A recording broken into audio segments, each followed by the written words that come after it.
Hello बच्चों, कैसे हैं आप सब। आई होप आप लोग बिल्कुल बढ़िया होंगे, बिल्कुल मजे में होंगे। आइए भाई स्टार्ट करते हैं मूल कॉन्सेप्ट का लेक्चर नंबर 3 आपके batch NEET ultimate crash course में। तो जनता यार, मैं ना पिछली क्लास के कमेंट्स देख रहा था तुम लोग के। तो बहुत सारे बच्चों का कंसर्न ये है कि सर पीवाई क्यूज करवाओ।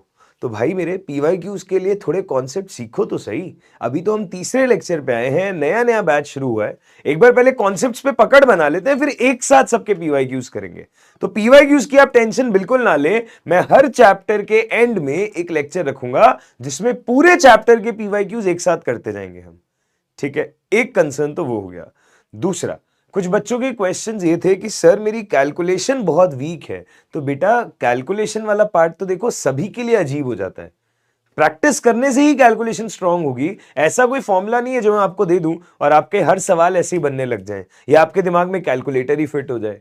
तो वो तो भाई सभी के लिए वैसी कैलकुलेशन है। जितनी ज्यादा प्रैक्टिस करोगे उतना टॉपिक तुम्हारा स्ट्रांग होता जाएगा। ठीक है, ये बात भी हो गई। तीसरी बात क्या है? तीसरी बात ये कि कुछ बच्चे ये कह रहे थे ये समझ नहीं आ रहा, वो समझ नहीं आ रहा। तो आप चिंता मत करें, जो भी आपकी क्वेरी है उसको डाउट्स में डालें, उसका जवाब दे दिया जाएगा। और आपके डाउट्स जितना टाइम मुझे लगता मिलता है, मैं भी उतने डाउट्स आपके सॉल्व करने की कोशिश करूंगा। और हमारे एसएमईज की टीम है, सब्जेक्ट मैटर एक्सपर्ट्स, वो भी आपके बचे हुए डाउट बता ही देंगे। ठीक है, तो उसकी चिंता बिल्कुल छोड़ दें, आपके डाउट सारे क्लियर किए जाएंगे। जितना अधिकतम से अधिकतम कर सकता हूं मैं भी करूंगा। ठीक है, आज की क्लास में अगर हम बात करें तो बेटा हमने पिछली क्लास में ना औसत परमाणु भार का कॉन्सेप्ट शुरू किया था। हमने पिछली क्लास में दोस्त औसत परमाणु भार का क्वेश्चन मतलब कॉन्सेप्ट शुरू किया था। एक क्वेश्चन क्लास में किया था, एक क्वेश्चन आपको होमवर्क में दिया था। तो थोड़ा सा उस पर चर्चा करेंगे, एक आधा सवाल और करेंगे उसका। पहले तो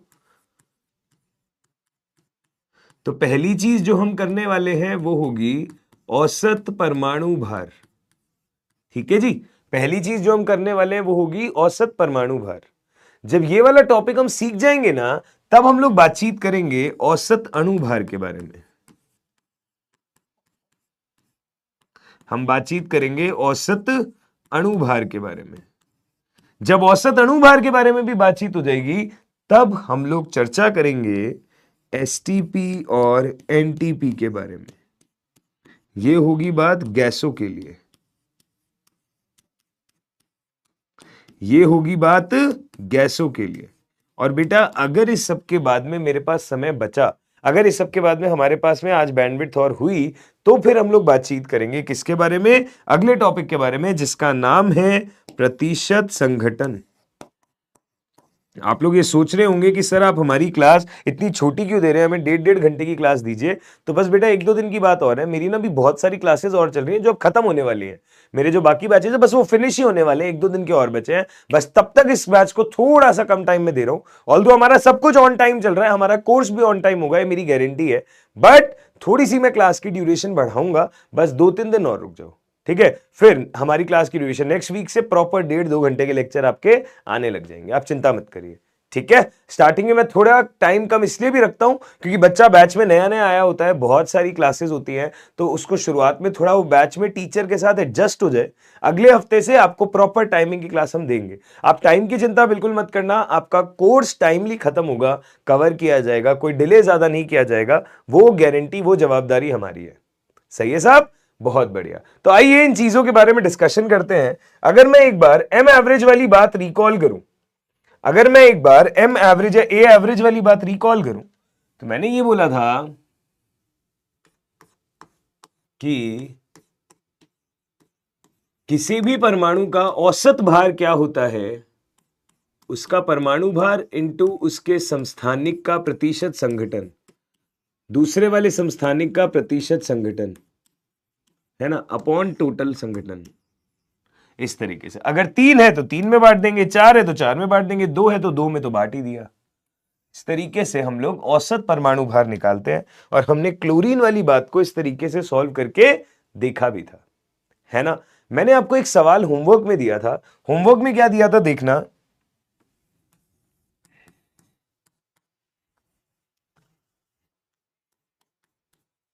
क्या सवाल आपको होमवर्क में दिया था देखना कि एक परमाणु है एक्स, एक परमाणु है एक्स जिसके 3 समस्थानिक हैं। एक परमाणु है एक्स जिसके 3 समस्थानिक हैं, X20, X21, X22। एक परमाणु है X जिसके 3 समस्थानिक है, इसकी प्रतिशतता है 9%, नहीं 90%, इसकी प्रतिशतता है 90% और इस परमाणु का औसत परमाणु भार है 20.11 AMU। औसत परमाणु भार है 20.11 AMU। सही है। मुझे बताना है इसकी प्रतिशतता कितनी होगी और इसकी प्रतिशतता भी कितनी होगी। ठीक है, मुझे इन दोनों की प्रतिशतता बतानी है। कैसे बताऊंगा, ध्यान से सुनिएगा। कैसे बताऊंगा, ध्यान से सुनिएगा। कैसे बताऊंगा, ध्यान से सुनिएगा। हम बोलेंगे कि हमारे पास में टोटल संघटन 100 होने वाला है, टोटल परसेंटेज तो 100 होने वाला है। अगर ये 90% है तो इन दोनों को मिला के 10% होना चाहिए। अगर इन दोनों को मिला के 10% होना चाहिए तो हम बोलेंगे अगर ये है y% तो ये हो जाएगा 10 - y%। प्लीज ध्यान से देखना, अगर एक है y% तो दूसरा हो जाएगा 10 - y%। ठीक है, ये 90% है, ये बचा हुआ टोटल 10% है, तो उसमें से भी एक y तो एक 10 - y। औसत परमाणु भार अपने को पता है 20.11 है, तो गौर से देखिएगा हम इसे कैसे सॉल्व करेंगे। मैं इसको y और z भी मान सकता था, बट मैंने y और 10 - y इसलिए माना ताकि मुझे एक ही अननोन के टर्म्स में पूरी इक्वेशन सॉल्व करनी पड़े।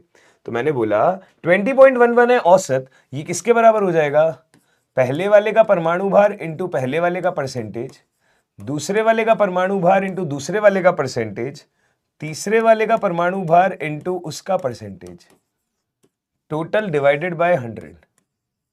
Total divided by 100। देखना ध्यान से, ये बात समझ आती है। अगर ये बात समझ में आती है तो हमने बोला 20.11 इंटू 100, ये चीज किसके बराबर है, 1800 plus 21y plus 220 minus 22y। ये चीज हो गई। बढ़िया, इसे क्या करेंगे सॉल्व करके, 2011, इसे बोलेंगे 2011, ये वैल्यू हो जाएगी 1800 प्लस 220 माइनस y। 21 माइनस 22 मतलब -1, तो माइनस y। यहां से हमने बोला y की वैल्यू हो जाएगी 1800 प्लस 220 माइनस 2011, है ना। तो वैल्यू क्या हो जाएगी, 0 2 0 2। 2020 माइनस 2011, तो आप देखिए y की वैल्यू आ गई 9%। तो हमें यह समझ में आया कि X21 का जो 21 मास वाला आइसोटोप है उसकी प्रतिशतता है 9%। प्लीज ध्यान से देखिए, अगर ये है 9%, टोटल आपका 10% है, तो इसकी प्रतिशतता आपकी कितनी हो जाएगी, 1%। इसकी प्रतिशतता कितनी हो जाएगी, 1%। ये हो गई 1%, ये हो गया 9%। सर एसी, ठीक है, डन है, कोई प्रॉब्लम तो नहीं है यहां तक। बढ़िया। अगर इस तरीके से औसत परमाणु भार के सवाल हमको समझ आते हैं, एक क्वेश्चन और करके देखते हैं। बेसिकली कुछ बच्चों का ये डाउट था कि मैंने एक क्वेश्चन में ना परसेंटेज की जगह अनुपात दे दिया, तो बेटा कोई प्रॉब्लम नहीं है उससे। अगर आपको अनुपात से दिक्कत है तो आप अनुपात को परसेंटेज में कन्वर्ट कर लो, मैंने सिखाया था आपको पिछली क्लास में, या फिर आप डायरेक्ट अनुपात डाल दो, नीचे अनुपात का सम डाल देना। हमने यहां पे क्या किया, प्रतिशत डाले, सबके प्रतिशत का सम 100 था तो नीचे 100 डाला। आप अनुपात डाल दो, उसका सम नीचे डाल देना, अदरवाइज जैसे आपको ठीक लगे। अगर ये सही है तो एक क्वेश्चन और देखते हैं, ध्यान से देखो क्या सवाल है, देखना ध्यान से, इसे ट्राई करें सब लोग। हम लोग बोलेंगे क्वेश्चन के अंदर, हम लोग बोलेंगे क्वेश्चन के अंदर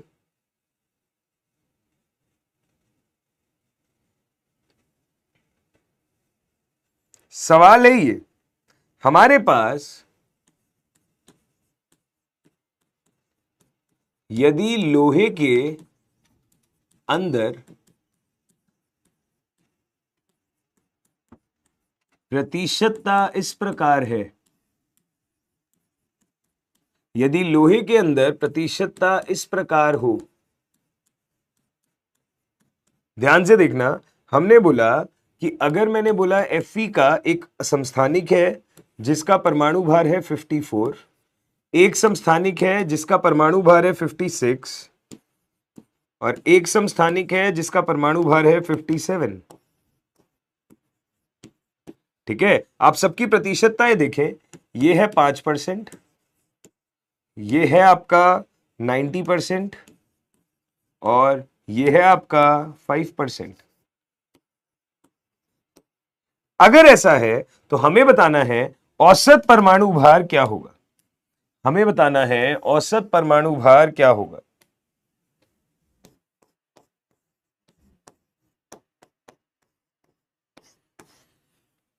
औसत परमाणु भार क्या होगा। अगर इस तरीके की चीजें हमारे पास में, तो औसत परमाणु भार को देखें ध्यान से। हम क्या बोलेंगे, हर समस्थानिक की प्रतिशतता आपको दी गई है 5%, 90%, 5%। अगर हर समस्थानिक की प्रतिशतता दी गई है तो हमारे पास औसत परमाणु भार हो गया कितना, पहले वाले का परमाणु भार इंटू पहले वाले की प्रतिशतता प्लस दूसरे वाले का परमाणु भार इंटू दूसरे वाले की प्रतिशतता प्लस तीसरे वाले का परमाणु भार इंटू तीसरे वाले की प्रतिशतता डिवाइडेड बाय टोटल हो गया 100। नीचे टोटल क्या हो गया 100। इसको सॉल्व कर देंगे। इसको आप जैसे ही सॉल्व करोगे आपका आंसर आएगा 56 पॉइंट समथिंग AMU। आपका आंसर क्या आएगा 56 पॉइंट समथिंग AMU। वही आना भी चाहिए था क्योंकि उसी की प्रतिशतता 56 मास वाले की प्रतिशतता सबसे ज्यादा है। तो ऐसे क्वेश्चन आपके पास आ जाते हैं, हमें करने आने चाहिए।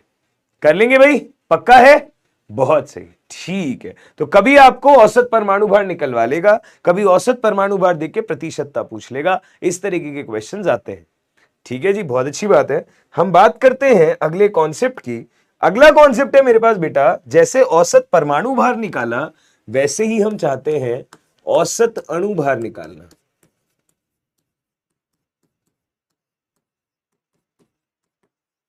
जैसे औसत परमाणु भार निकाला है वैसे ही हम चाहते हैं औसत अणु भार निकालना। इसे हम कहते हैं एम एवरेज। इसे हम क्या कहते हैं, एम एवरेज, औसत अणु भार। बेटा औसत परमाणु भार क्या होता था कि अगर किसी परमाणु के अलग अलग भिन्न भिन्न समस्थानिक हैं तो उन सभी का प्रतिशत संघटन यूज करके हमने औसत परमाणु भार निकाल दिया। वैसे ही सपोज करो मेरे पास एक बीकर में 2 या 3 गैसें हैं जिनको मैंने साथ में बंद कर रखा है, तो उन गैसों की वजह से औसत अणु भार कितना होगा वो हमें पता करना है। इसे जनरली गैस मिक्सचर्स के लिए यूज करते हैं। किसके लिए यूज किया जाता है, गैसीय मिश्रणों के लिए यूज किया जाता है। हम लिखेंगे,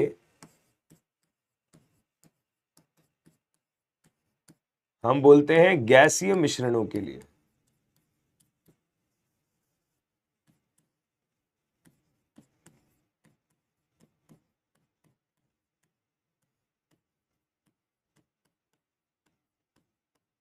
हम इसे यूज करेंगे गैसीय मिश्रणों के लिए।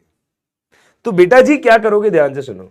हमें पता है मोल्स का फॉर्मूला होता है दिया गया भार अपॉन मोलर भार। मोल्स का फॉर्मूला क्या होता है, दिया गया भार अपॉन मोलर भार। तो यहां से हम मोलर भार बोल देंगे दिया गया भार अपॉन मोल्स। बोल सकते हैं ये मोलर भार क्या हो गया, दिया गया भार अपॉन मोल्स। तो वैसे ही हम बोलेंगे, सपोज करिए हमारे पास एक बीकर है जिसमें हमारे पास में गैसें हैं। मैंने बोला कोई ए है, गैस ए है, गैस 1 है जिसका मोलर मास है Ma या जिसका गिवन मास है Wa। ठीक है, कोई गैस 2 है जिसमें गिवन मास है Wb और एक गैस 3 है जिसमें गिवन मास है Wc। सपोज करिए मेरे पास एक बीकर में ये 3 गैसें हैं जिनका भार है Wa, Wb, Wc।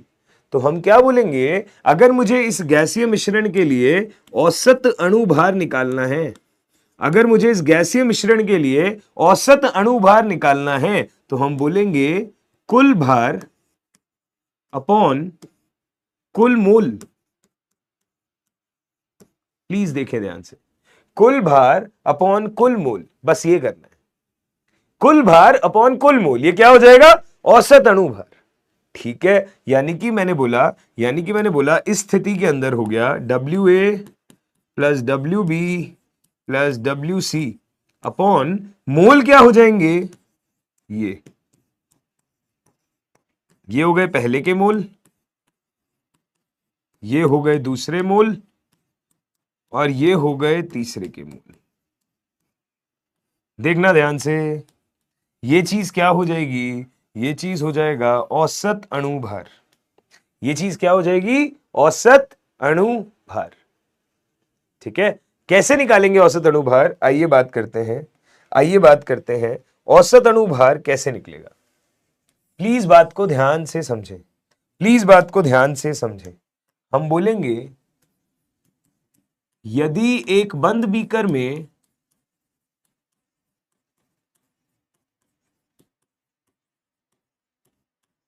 यदि एक बंद बीकर में 32 gram oxygen plus 14 gram nitrogen plus 10 gram hydrogen है,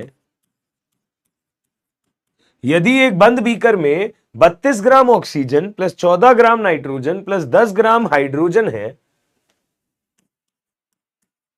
तो उस बीकर का तो उस बीकर में उपस्थित गैसों का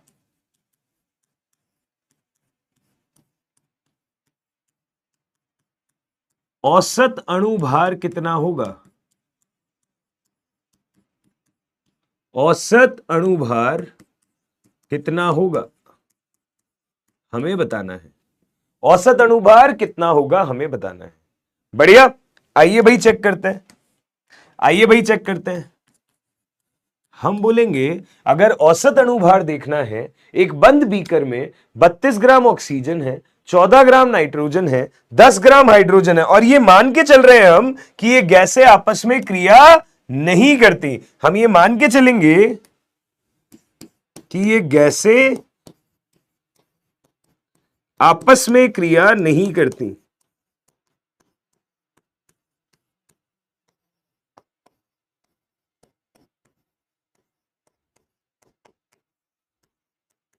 हम ये मान के चल रहे हैं कि ये गैसें आपस में क्रिया नहीं करती। अगर ये गैसें आपस में क्रिया नहीं करती तो क्या करेंगे हम, ध्यान से देखिएगा। मेरे पास ऑक्सीजन है 32 ग्राम, मेरे पास नाइट्रोजन है 14 ग्राम, मेरे पास हाइड्रोजन है 10 ग्राम। ठीक है, मुझे देखना है औसत अणु भार। अगर मुझे औसत अणु भार देखना है तो ध्यान से देखिएगा, औसत अणु भार कितना हो जाएगा, कुल भार अपॉन कुल मूल। क्या हो जाएगा, कुल भार अपॉन कुल मूल। कुल भार हो गया 32 और 10 42, 42 और 14 ये हो गया 56 ग्राम अपॉन कुल मोल। कुल मोल मतलब हर किसी के टोटल मोल। जैसे O2 के लिए हो गया दिया गया भार अपॉन मोलर भार, प्लस दिया गया भार अपॉन मोलर भार इसके लिए, प्लस दिया गया भार अपॉन मोलर भार इसके लिए। तो हम बोलेंगे औसत अणु भार जो होता है ये किसके बराबर होता है, 56 डिवाइडेड बाय O2 के मोल हो गए दिया गया भार अपॉन मोलर भार, तो O2 का मोलर भार भी है 32, प्लस नाइट्रोजन के लिए दिया गया भार अपॉन मोलर भार होता है 28, प्लस हाइड्रोजन के लिए दिया गया भार अपॉन मोलर भार होता है 2। देखना ध्यान से, अगर हमने ये बोला तो वैल्यू हो जाएगी 56 अपॉन, ये हो जाएगा 1, ये हो जाएगा 0.5 और ये हो जाएगा 5। ठीक है, तो हम बोलेंगे ये हो गया औसत अणु भार। अगर ये औसत अणु भार हो गया तो हम बोल देंगे यहां से औसत अणु भार हो जाएगा 56 डिवाइडेड बाय ये हो जाएगा 6.5। ये क्या हो जाएगा 6.5। बस इसको सॉल्व कर लो, इसे सॉल्व कर लो, आंसर आ जाएगा जो भी आएगा। और आगे यूनिट क्या लगा देंगे हम, ग्राम ही लगा देंगे, क्योंकि हमें डेटा ग्राम में ही दिया हुआ था, कोई समस्या ही नहीं है। ठीक है, एएमयू दिया होता तो हम एएमयू लगा देते, मर्जी है वो तो कैसे भी यूज करो। ठीक है, तो ये सॉल्व होके कितना आ जाएगा हम आपको एग्जैक्ट ही बता देते हैं कैलकुलेटर से। ये सॉल्व होके आ रहा है 56 डिवाइडेड बाय 6.5, आंसर आ रहा है 8.61। आंसर आ रहा है 8.61। तो हमने बोला कुल भार अपॉन कुल मूल, हमारा काम बन जाएगा। ठीक है, डन है, क्लियर है, ये चीज है हमारे पास। तो ये बहुत ज्यादा काम नहीं आता, बट अगर कहीं आ जाए इस तरीके का सवाल।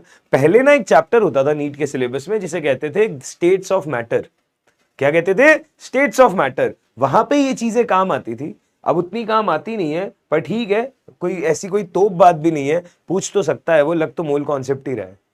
ठीक है ना, बढ़िया, ओके जी, ठीक है। अगर बातें गैस की चली गई हैं तो बेटा मैं गैस के लिए ना एक टर्म यूज करना चाहता हूं, उस टर्म को कहते हैं आदर्श गैस। अगर बातें गैस की चल ही रही हैं तो मैं गैस के लिए ना एक टर्म यूज करना चाहता हूं जिसे कहते हैं हम आदर्श गैस। आदर्श गैस बोले तो आइडियल गैस। प्लीज ध्यान से देखें, आइडियल गैस का क्या मतलब है। बेटा आइडियल गैस ऐसी गैस है जो आइडियल है। आइडियल क्या होता है? जो एकदम परफेक्ट होता है, एकदम सुंदर सुशील संस्कारी, है ना। तो आइडियल गैस क्या है? सुंदर सुशील संस्कारी गैस है, बिल्कुल बेस्ट गैस है, बिल्कुल परफेक्ट गैस है। मतलब ऐसी गैस है जिसके जो अणु होते हैं वो एकदम फ्री स्पीड में अपना अपना चलते हैं, उनका आपस में एक दूसरे से कोई भी लेना देना नहीं होता। अणुओं का आपस में एक दूसरे से कोई भी लेना देना नहीं होता। मतलब ऐसी गैस जिसके अंदर अणुओं के मध्य ना तो कोई आकर्षण होता है ना ही कोई प्रतिकर्षण होता है, उसे हम क्या कहते हैं? आदर्श गैस कहते हैं। ठीक है, हम बोलेंगे ऐसी गैस जिसमें अणुओं के मध्य, ऐसी गैस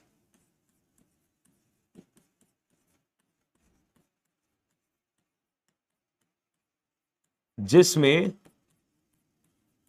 अणुओं के मध्य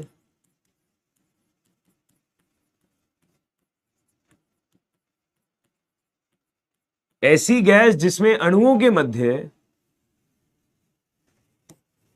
किसी भी प्रकार का, ऐसी गैस जिसमें अणुओं के मध्य किसी भी प्रकार का आकर्षण एवं प्रतिकर्षण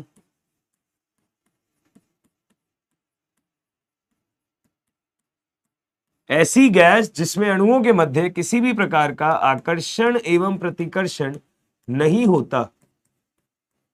ऐसी गैस जिसमें अणुओं के मध्य किसी भी प्रकार का आकर्षण एवं प्रतिकर्षण नहीं होता, वो क्या कहलाती है? आदर्श गैस कहलाती है।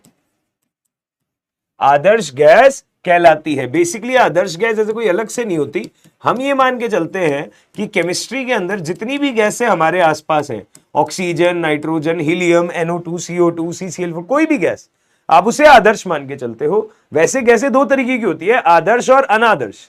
अनादर्श का मतलब होता है रियल गैस, क्योंकि रियलिटी में तो गैसों के अणुओं के मध्य आकर्षण भी होता है, प्रतिकर्षण भी होता है, सब कुछ होता है।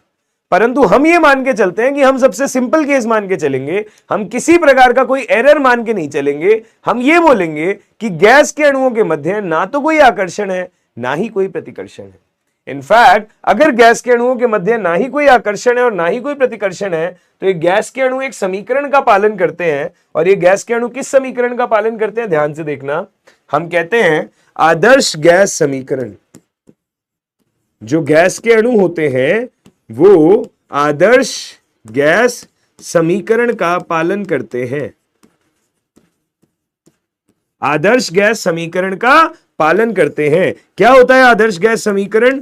PV is equal to nRT। क्या होता है आदर्श गैस समीकरण? PV is equal to nRT।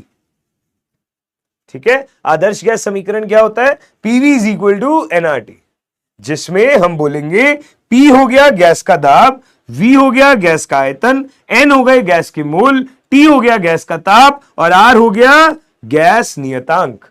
R क्या हो गया? गैस नियतांक। बात को ध्यान से समझिएगा, P हो गया गैस का दाब,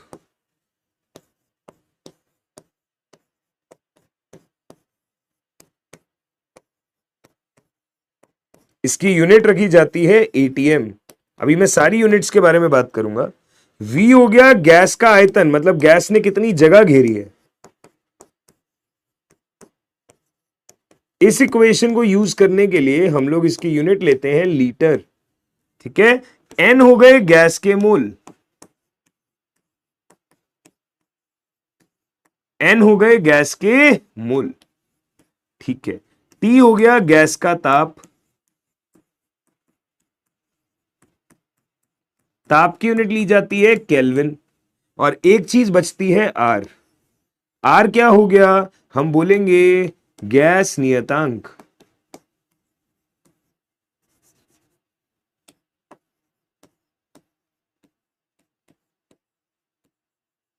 आर क्या हो गया, गैस नियतांक। इसकी वैल्यू होती है यहां पे 1/12 एटीएम लीटर पर मोल केल्विन, या फिर 0.0821 एटीएम लीटर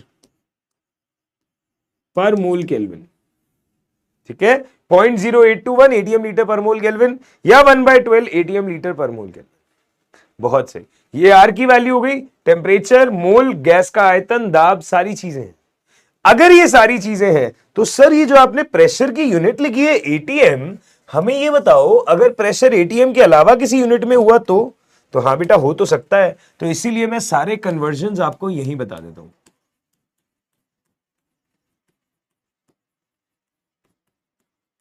इसीलिए मैं सारे कन्वर्जन आपको यही बता देता हूं, क्योंकि मैंने आदर्श गैस का डिस्कशन उठाया ही एक स्पेशल कंडीशन बताने के लिए है गैस की, जिसको या तो एसटीपी कहते हैं या एनटीपी कहते हैं। कैसे होता है, क्या होता है, देखते हैं। यूनिट कन्वर्जन अगर बताना है तो देखना ध्यान से। अगर मैंने बात करी सबसे पहले दाब की,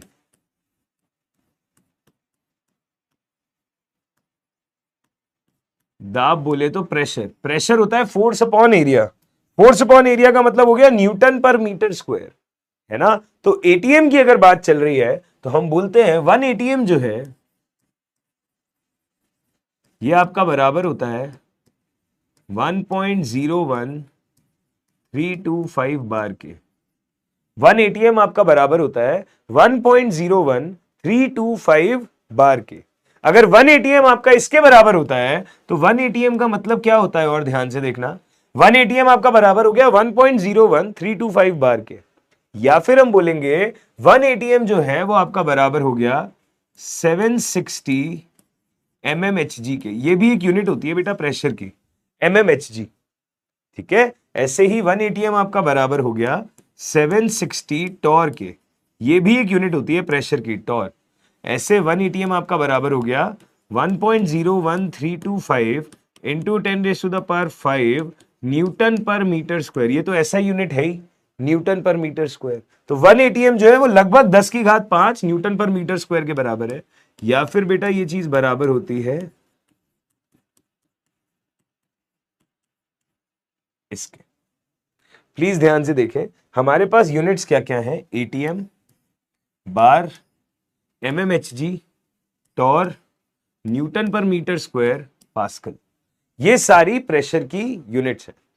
ठीक है, आपको प्रेशर इनमें से किसी भी यूनिट में दिया जा सकता है, पर आपको अगर ये इक्वेशन यूज करनी है तो आपको प्रेशर को एटीएम में ही रखना पड़ेगा। जैसे मैं आपको एग्जांपल बताता हूं।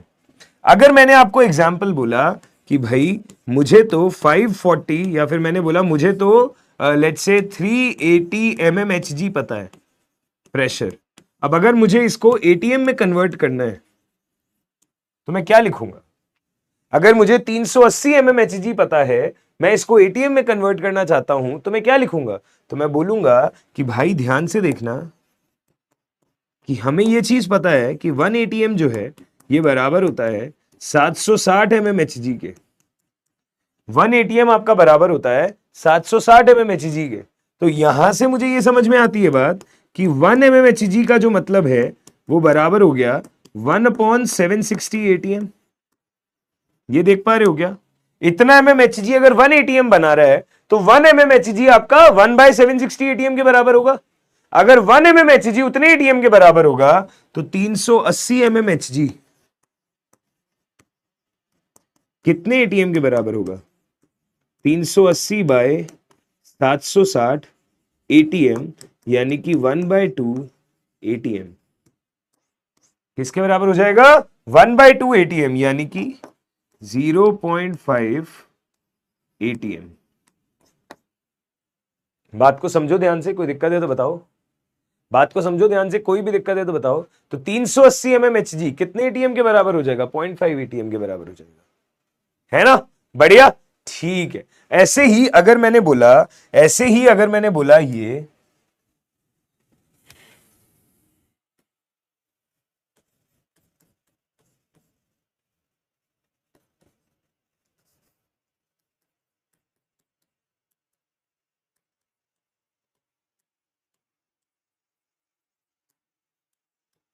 यदि मेरे पास ये है 5 × 10⁻5 पास्कल, अगर मैं इस चीज को एटीएम में कन्वर्ट करना चाहता हूं तो कैसे करेंगे? तो बेटा जी हम ये बोलेंगे 1 एटीएम जो होता है ये बराबर होता है 10⁻5 पास्कल के। 1 एटीएम जो है वो बराबर होता है 10⁻5 पास्कल के। तो 1 पास्कल कितने एटीएम के बराबर हो जाएगा? 1 पास्कल आपका बराबर हो जाएगा 10⁻⁻5 एटीएम के। अगर 1 पास्कल 10⁻⁻5 एटीएम के बराबर हो जाएगा तो हम बोलेंगे 5 × 10⁵ पास्कल जो है ये कितने एटीएम के बराबर हो जाएगा? इतने के। और इससे अगर ये कैंसिल हो गया तो लगभग वैल्यू कितनी आ गई? 5 एटीएम। तो आपको किसी भी यूनिट में प्रेशर दिया हो हमें एटीएम में कन्वर्ट करना आना चाहिए, इसीलिए मैंने ये सारी चीज आपको समझाई है। ठीक है, तो मैंने आपको सबसे पहले प्रेशर के सारे इंपॉर्टेंट इंटर कन्वर्जन्स बता दिए।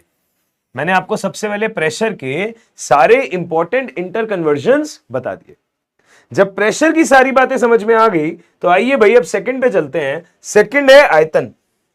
सेकंड नंबर पे कौन है? आयतन। प्लीज ध्यान से सुनिएगा।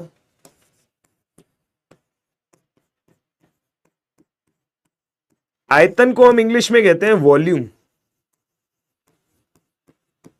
आयतन को हम इंग्लिश में क्या कहते हैं? वॉल्यूम। प्लीज ध्यान से देखिएगा आयतन क्या होता है हमारे पास में। तो बेटा आयतन के लिए जो हम यूनिट यूज करते हैं वो होती है लीटर। आयतन क्या है? कितनी जगह वो घेर सकती है गैस, है ना। जैसे आपने इस कमरे में डाल दिया तो इस कमरे में पूरी जगह घेर लेगी, एक बोतल में डाल दिया तो बोतल जितनी जगह घेर लेगी, जैसे कंटेनर में डालोगे वैसी उतनी जगह घेर लेगी। तो आयतन जो है इसके लिए यूनिट यूज होती है लीटर। हम बोलते हैं, प्लीज ध्यान से देखिएगा, हम बोलेंगे क्या? हम बोलेंगे 1 लीटर जो है वो 1000 ml के बराबर है, या फिर 1000 सेंटीमीटर क्यूब के बराबर है, या फिर 1000 सीसी के बराबर है। सीसी का मतलब होता है क्यूबिक कैपेसिटी।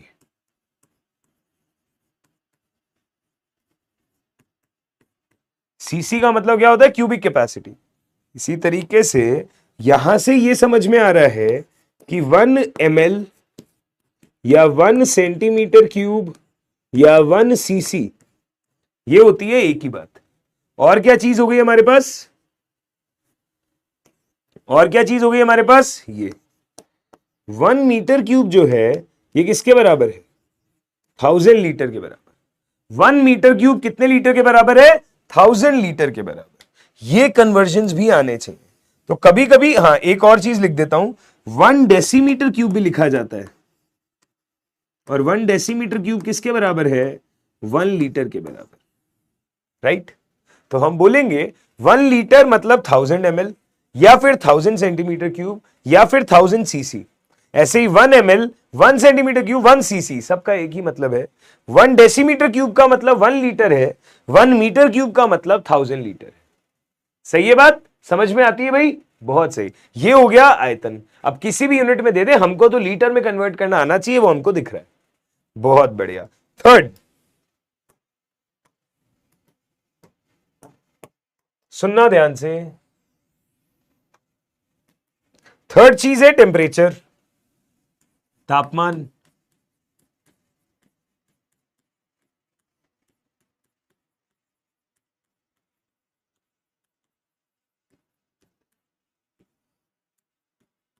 थर्ड चीज है टेम्परेचर। कैसे निकालते हैं टेम्परेचर? प्लीज ध्यान से देखिए। हम बोलेंगे केल्विन में जो भी टेम्परेचर है वो क्या हो जाएगा? जितना भी डिग्री सेल्सियस में दिया हुआ हो उसमें 273 ऐड कर लो। जितना भी डिग्री सेल्सियस में दिया हुआ हो उसमें क्या ऐड कर लो? 273 ऐड कर लो। वो हो जाएगा तापमान केल्विन में। फॉर एग्जाम्पल मैंने बोला अगर मेरे पास 0 डिग्री सेल्सियस है तो ये वैल्यू हो जाएगी 273 केल्विन। अगर मेरे पास 25 डिग्री सेल्सियस है तो ये वैल्यू हो जाएगी 298 केल्विन। अगर मेरे पास 27 डिग्री सेल्सियस है तो वैल्यू हो जाएगी 300 केल्विन। अगर मेरे पास 37 डिग्री सेल्सियस है तो ये वैल्यू हो जाएगी 310 केल्विन। ठीक है? पक्का? कोई दिक्कत तो नहीं है? बढ़िया। तो इस तरीके से हमें केल्विन में टेम्परेचर भी पता चल जाते हैं, हमें केल्विन में टेम्परेचर भी पता चल जाते हैं। मोल आपको पता ही है, आर की बहुत सारी वैल्यूज होती हैं, बट मैंने अभी के लिए आपको सिर्फ एटीएम लीटर पर मोल केल्विन वाली वैल्यू बताई है। वैसे जूल में भी आएगी, कैलोरी में भी आएगी, अभी मैंने सिर्फ एटीएम लीटर वाली वैल्यू देखी है। अगर ऐसा है तो आप देखो, मैं क्वेश्चन बताता हूं आपको, ये सिर्फ गैसों के लिए लागू है, ये फंडा सिर्फ और सिर्फ गैसों के लिए लागू है। ऐसा है तो क्वेश्चन देखना जरा, मैंने बोला हम बोलेंगे 5 एटीएम दाब कौमा 3 लीटर के पात्र में, 5 एटीएम दाब कौमा 3 लीटर के पात्र में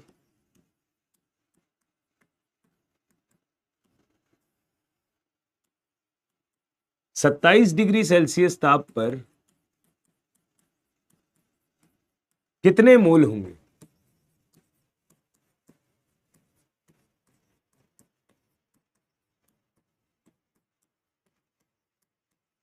ठीक है, ए पार्ट है कितने मोल होंगे, बी पार्ट है O2 अणुओं की संख्या,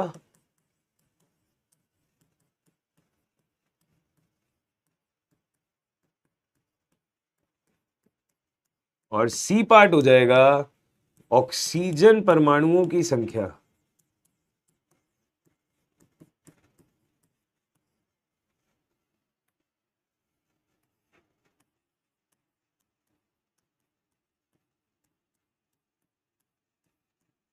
यस, कैसे करेंगे क्वेश्चन,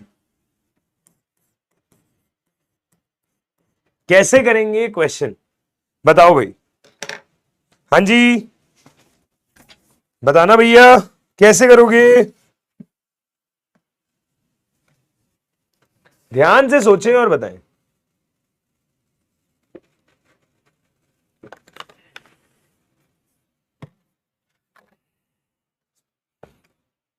हमारे पास प्रेशर है, हमारे पास वॉल्यूम है, हमारे पास टेम्परेचर है, हमें बताने हैं मोल्स, हमें बतानी है अणुओं की संख्या, हमें बतानी है परमाणुओं की संख्या। प्लीज ध्यान से देखें, हमने बोला PV is equal to nRT, PV is equal to nRT, तो यहां से हम बोलेंगे ऑक्सीजन के मोल कितने हो जाएंगे, pressure into volume upon R into T, pressure into volume upon R into T. Pressure कितना हो जाएगा 5 एटीएम, वॉल्यूम कितना हो जाएगा 3 लीटर, आर का मान हो जाएगा 1/12, टेम्परेचर का मान हो जाएगा 300 केल्विन। सही है, हमने क्या बोला, ऑक्सीजन के मोल कितने हो जाएंगे 5 इंटू 3 इंटू 12 डिवाइडेड बाय 300, ठीक है, 15 into 12 divided by 300 mole, right. ये ऑक्सीजन के मोल आ जाएंगे, ये क्या आ जाएंगे, ऑक्सीजन के मोल आ जाएंगे 15 इंटू 12 डिवाइडेड बाय 300, तो यानी कि ये वैल्यू कितनी आएगी, प्लीज गौर से देखें, कितनी आएगी ये वैल्यू, गौर से देखें। हम बोलेंगे ऑक्सीजन के मोल क्या हो जाएंगे, 12 पंजे 60, 12 एकम 12 और 6 18 डिवाइडेड बाय 300, ये आ जाएगी क्या वैल्यू, प्लीज गौर से देखिएगा। सही है क्या, पक्का, ठीक है। 0 से 0 कैंसिल, 6 3 जा 6 5 जा, वैल्यू आ जाएगी 0.6 मोल, वैल्यू आ जाएगी 0.6 मोल। तो ए पार्ट का आंसर आ गया, ऑक्सीजन के कितने मोल हो गए 0.6 मोल, ठीक है, ऑक्सीजन के कितने मोल हो गए 0.6 मोल, बढ़िया। बी पार्ट देखते हैं, बी पार्ट कह रहा है ऑक्सीजन अणुओं की संख्या, बी पार्ट कह रहा है ऑक्सीजन अणुओं की संख्या, तो अगर मेरे पास मोल है 0.6 तो अणुओं की संख्या क्या हो जाएगी, इसके मोल्स इंटू Na, और अगर मोल्स इंटू Na करना है तो वैल्यू आ जाएगी 0.6 Na अणु, वैल्यू क्या हो जाएगी 0.6 Na अणु। सी पार्ट है ऑक्सीजन परमाणुओं की संख्या, तो हम बोलेंगे एक ऑक्सीजन अणु में कितने परमाणु है भाई, 2 ऑक्सीजन परमाणु हैं, एक ऑक्सीजन अणु में कितने परमाणु हैं, 2 ऑक्सीजन परमाणु हैं, तो बेटा जी हमारे पास ऑक्सीजन के कितने अणु हैं 0.6 Na अणु हैं, तो इतने अणु में कितने परमाणु हो जाएंगे ये?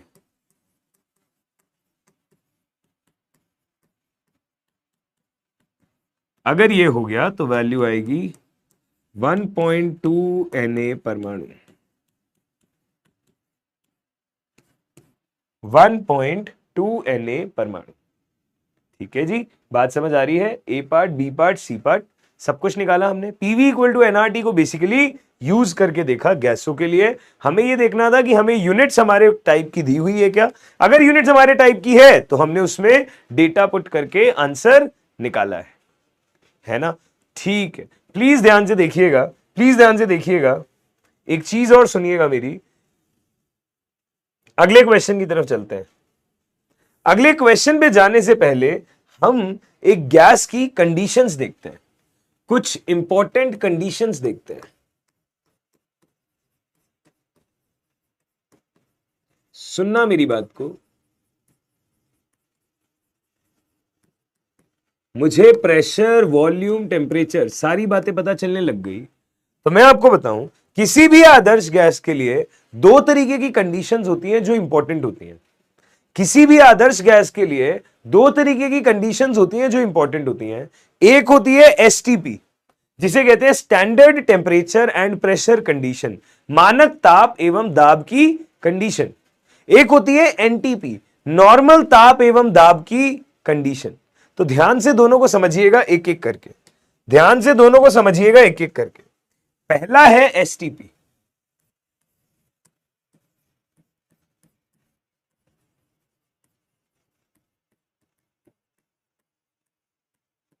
पहला है एसटीपी कंडीशंस। एसटीपी कंडीशंस का क्या मतलब है, ध्यान से सुनना। एसटीपी का मतलब है स्टैंडर्ड टेम्परेचर एंड प्रेशर।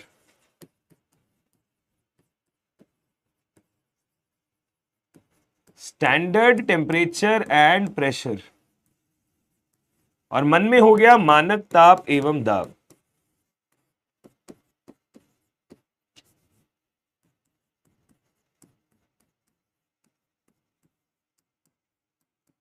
मानक ताप एवं दाब। अगर स्टैंडर्ड टेम्परेचर एंड प्रेशर मानक ताप एवं दाब होता है, इसका क्या मतलब हो गया? हम इसका मतलब बोलेंगे प्रेशर हो गया 1 बार और टेम्परेचर हो गया 0 डिग्री सेल्सियस। 0 डिग्री सेल्सियस बोले तो 273 केल्विन। ठीक है, प्रेशर हो गया 1 बार और टेम्परेचर हो गया 0 डिग्री सेल्सियस। 0 डिग्री सेल्सियस का मतलब हो गया 273 केल्विन। ठीक है, यानी कि कोई भी आदर्श गैस अगर मैं कह रहा हूं एसटीपी पे है, तो एसटीपी से उसका मतलब यह है कि उस गैस का प्रेशर है 1 बार और उस गैस का टेम्परेचर है 0 डिग्री सेल्सियस या 273 केल्विन।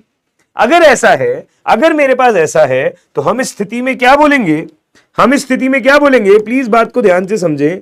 हम बोलेंगे, हम इस स्थिति में क्या बोलेंगे, प्लीज बात को ध्यान से समझें। प्रेशर अगर ये है, टेम्परेचर अगर ये है, तो हम बोलेंगे ऐसी स्थिति में अगर आप पीवी इक्वल टू एनआरटी लगाओगे तो मोल्स की वैल्यू क्या हो जाएगी, देखना। प्रेशर हो गया 1 बार, वॉल्यूम हमें पता नहीं, मोल्स हमें पता नहीं, आर की वैल्यू 1/12 और टेम्परेचर हो गया 273। जब इस पूरे को सॉल्व कर दोगे तो गैस के मोल्स आ जाएंगे, जितना भी गैस का आयतन है डिवाइडेड बाय 22.7। जितना भी गैस का आयतन है डिवाइडेड बाय 22.7। यस, गैस के मोल कितने हो जाएंगे? जितना भी गैस का आयतन है डिवाइडेड बाय 22.7। ये क्या मतलब है? एसटीपी का मतलब है। ये क्या मतलब है? एसटीपी का मतलब है।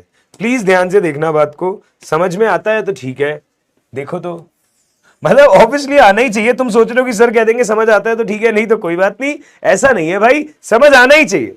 गैस के मोल कितने हैं? गैस का जितना भी आयतन है डिवाइडेड बाय 22.7। अब ये है, इसे कहते हैं न्यू एसटीपी। ये बात प्लीज ध्यान से देखिएगा, इसे कहते हैं दोस्त न्यू एसटीपी। क्या कहते हैं? नया एसटीपी। ठीक है, हम लोग जनरली ओल्ड एसटीपी यूज करते हैं, तो यहां पे स्टार मार्क करके लिखेंगे। सामान्यतः क्वेश्चंस में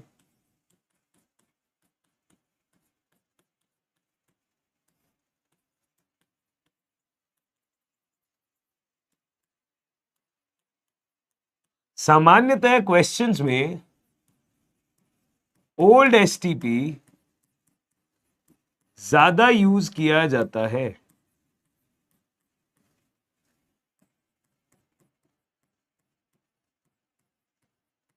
सामान्यतः क्वेश्चंस में ओल्ड एसटीपी ज्यादा यूज किया जाता है।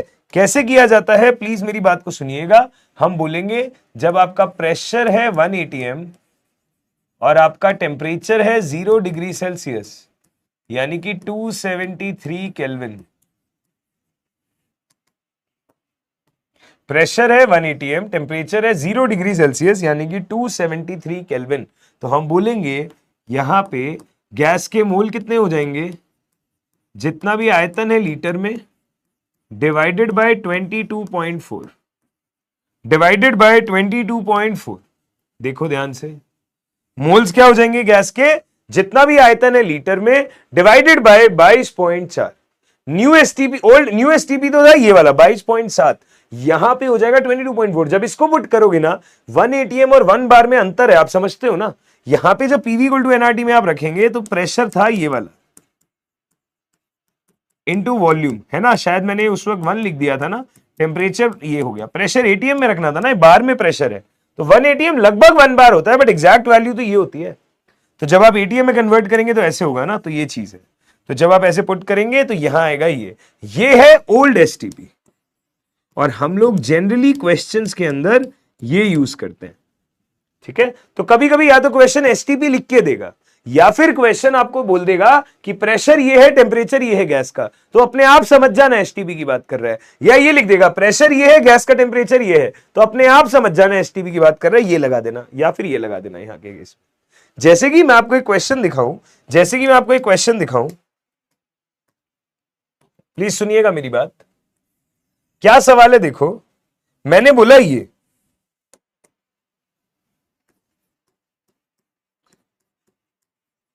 मेरे पास 11.2 लीटर CO2 गैस है एसटीपी पर, ठीक है। आपको ज्ञात करनी है O2 CO2 अणुओं की संख्या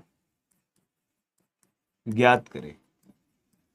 CO2 के अणु कितने हैं वो संख्या ज्ञात करें।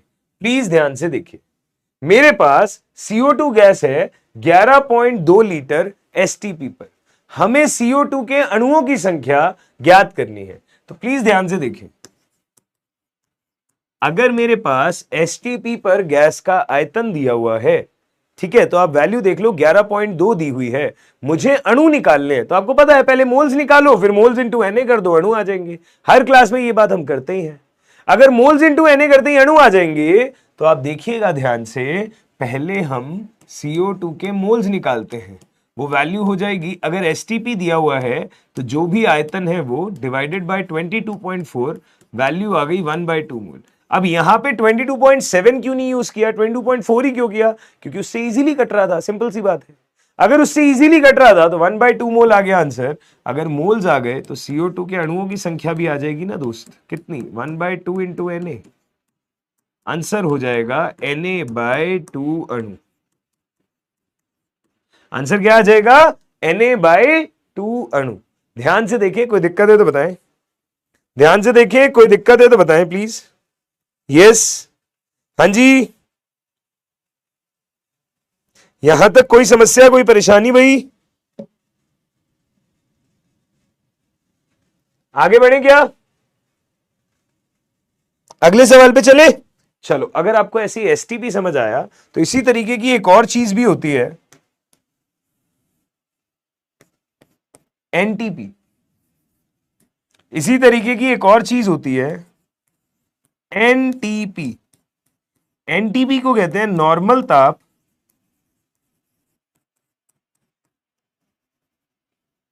एवं दाब।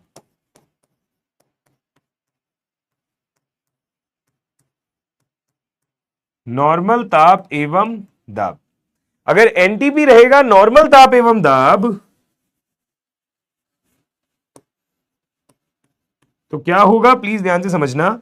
हम बोलेंगे प्रेशर हम लेंगे 1 atm गैस का, टेम्परेचर हम लेंगे लगभग 20 डिग्री सेल्सियस।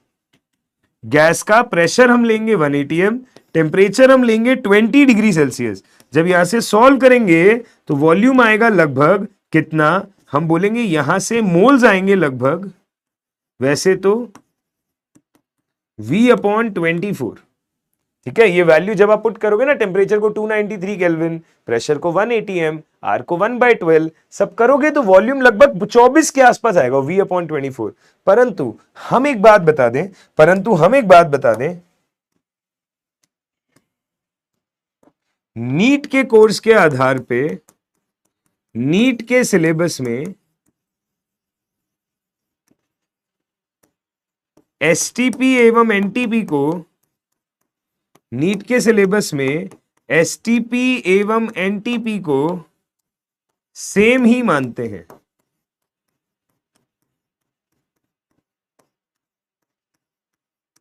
नीट के सिलेबस में एसटीपी एवं एनटीपी को सेम ही मानते हैं, यानी कि गैस के मोल्स चाहे वो एसटीपी लिखे या वो एनटीपी लिखे, हम बोल देंगे जितना भी आयतन है अपॉन 22.4, जितना भी आयतन है अपॉन 22.4। बस ये मैंने बता दिया कि एग्जैक्टली एनटीपी का ये मतलब होता है, बट ये यूज कभी नहीं होगा। यूज तो यही होगा कि हम एसटीपी एनटीपी को सेम मानते हैं। बढ़िया, एक सवाल करके देखते हैं। ये सवाल हमको ये कह रहा है कि 51 ग्राम अमोनिया का एसटीपी पर आयतन ज्ञात कीजिए। 51 ग्राम अमोनिया का एसटीपी पर आयतन ज्ञात कीजिए।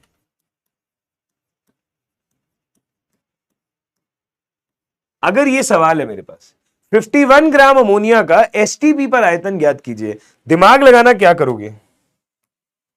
दिमाग लगाओ, क्या करोगे?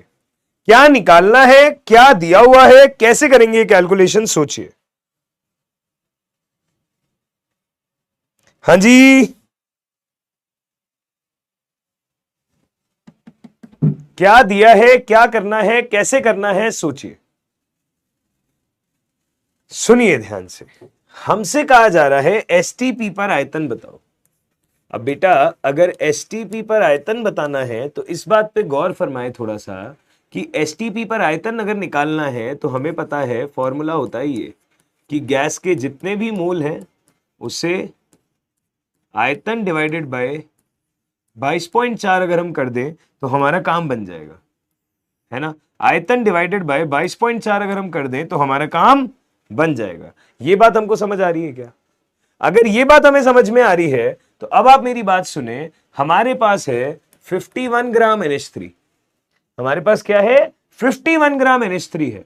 यदि 51 ग्राम NH3 है और मुझे एसटीपी पर आयतन निकालना है तो आप समझ सकते हैं कि एसटीपी पर जो आयतन है ये निकालने के लिए मुझे मोल पता होने चाहिए गैस के, और गैस के मोल आएंगे दिया गया भार अपॉन मोलर भार से। दिया गया भार है 51 और NH3 का मोलर भार होता है 17, नाइट्रोजन का 14 और हाइड्रोजन का 1, पर 3 हाइड्रोजन है तो 17, तो मोल आ गए 3, है ना। आपके पास NH3 के मोल आ गए 3। अगर NH3 के मोल आ गए 3 तो NH3 का आयतन हो जाएगा गैस के मोल इंटू 22.4 हो जाएगा भाई। ये कितना हो जाएगा? 3 4 जा 12, 3 2 जा 6 और 1 7, 3 2 जा 6, 67.2 लीटर। देखो ध्यान से, आयतन कितना हो जाएगा? 67.2 लीटर, ऐसे आ जाएगा, है ना। बढ़िया। तो 51 ग्राम NH3 है, उसका एसटीपी पर आयतन अगर ज्ञात करना है तो आप पहले मोल निकालें और मोल से आयतन तक पहुंच जाए। वो एसटीपी लिखे, वो एनटीपी लिखे, एक ही बात। क्लियर है? बहुत सही। अगर ये बात भी समझ में आती है तो बेटा जी प्लीज गौर से देखिएगा अगली चीज। आपको ना कभी कभी एक लाइन लिखी हुई मिलेगी, तो पहले मैं उसको नोट में लिखवाता हूं, फिर मैं उसको समझाऊंगा। मैंने बोला कहीं भी अगर आपको ये एक साथ लिखा हुआ दिख जाए, ग्राम परमाणु, या हमको लिखा हुआ दिख जाए ग्राम अणु, या हमको लिखा हुआ दिख जाए ग्राम आयन, प्लीज देखें, कहीं पे अगर ग्राम परमाणु ग्राम अणु या ग्राम आयन लिखा हुआ दिख जाए, जैसे हमने इंग्लिश में बोला इसे ग्राम एटम, इसे हमने बोला ग्राम मॉलिक्यूल, और इसे हमने बोला ग्राम आयन। यदि मेरे पास इसमें से कुछ भी है तो इस चीज का अर्थ क्या है? सिंपल भाषा में मोल। इस चीज का सिंपल भाषा में अर्थ क्या है? मोल। ठीक है, जैसे लोगों को गलतफहमी क्या होती है, अगर मैंने ये लाइन लिखी, मैंने बोला 5 ग्राम एटम ऑफ कैल्शियम, यदि मैंने बोला 5 ग्राम एटम ऑफ कैल्शियम, तो लोगों को यह पढ़ के लगता है कि यह कह रहा है कैल्शियम परमाणु के 5 ग्राम।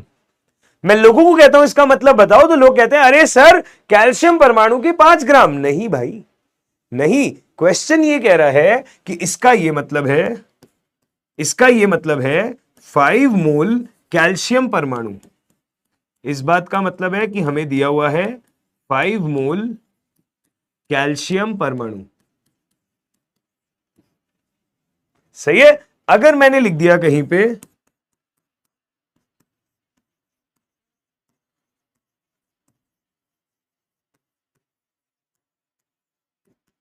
5 ग्राम मॉलिक्यूल ऑफ O2, अगर मैंने कहीं पे लिख दिया 5 ग्राम मॉलिक्यूल ऑफ O2, तो इसका मतलब हो जाएगा 5 मोल ऑक्सीजन अणु।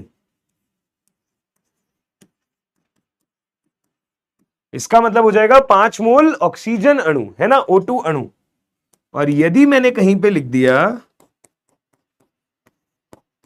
7 ग्राम आयन ऑफ सल्फेट, तो इसका मतलब हो जाएगा 7 मोल सल्फेट आयन।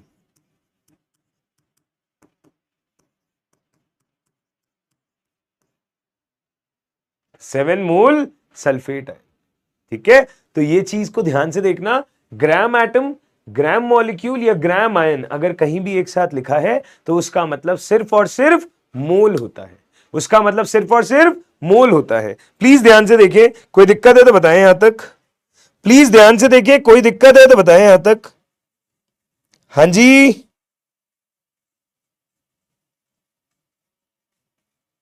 चलिए क्वेश्चन देखें क्या। आओ भाई सवाल करते हैं दो। पहला सवाल देखना, पहला सवाल देखना, जो भी अभी तक पढ़ा है उस पर आधारित क्वेश्चन कह रहा है ये, एसटीपी पर यदि एसटीपी पर यदि अमोनिया के एसटीपी पर यदि अमोनिया के 5.6 लीटर हों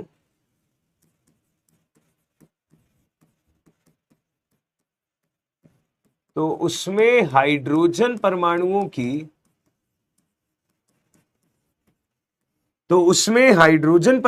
के कितने मोल होंगे?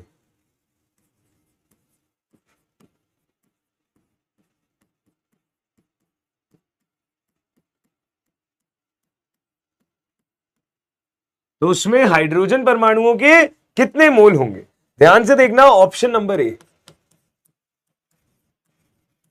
5.6 अपॉन 22.4 इंटू 1/3, बी ऑप्शन हो गया 5.6 अपॉन 22.4, सी ऑप्शन हो गया 5.6 इंटू 22.4 डिवाइडेड बाय 3, और डी ऑप्शन हो गया 5.6 इंटू 3 डिवाइडेड बाय 22.4।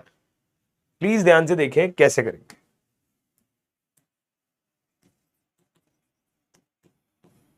प्लीज ध्यान से देखें कैसे करेंगे।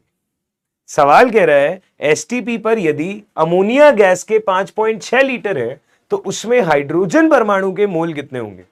तो पहले तो ये सोचो, अमोनिया के मोल से हाइड्रोजन परमाणु के मोल, या अमोनिया के आयतन से हाइड्रोजन परमाणु के मोल तक कैसे पहुंचोगे?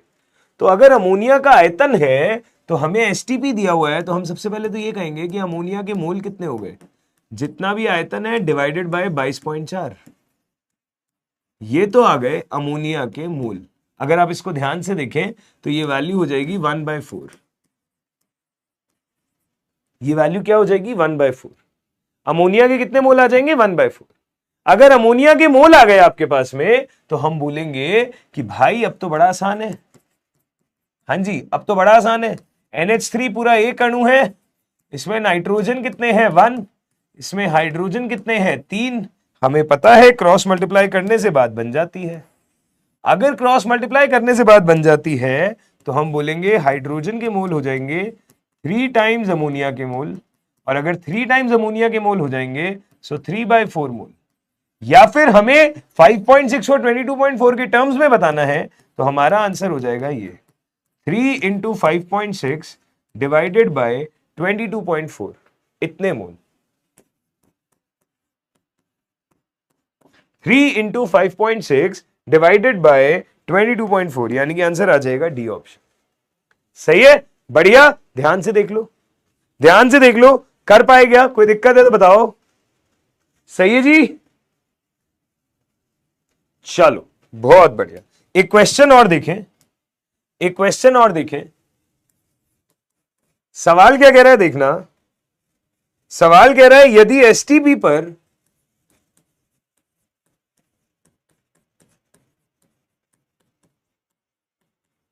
NO गैस का आयतन,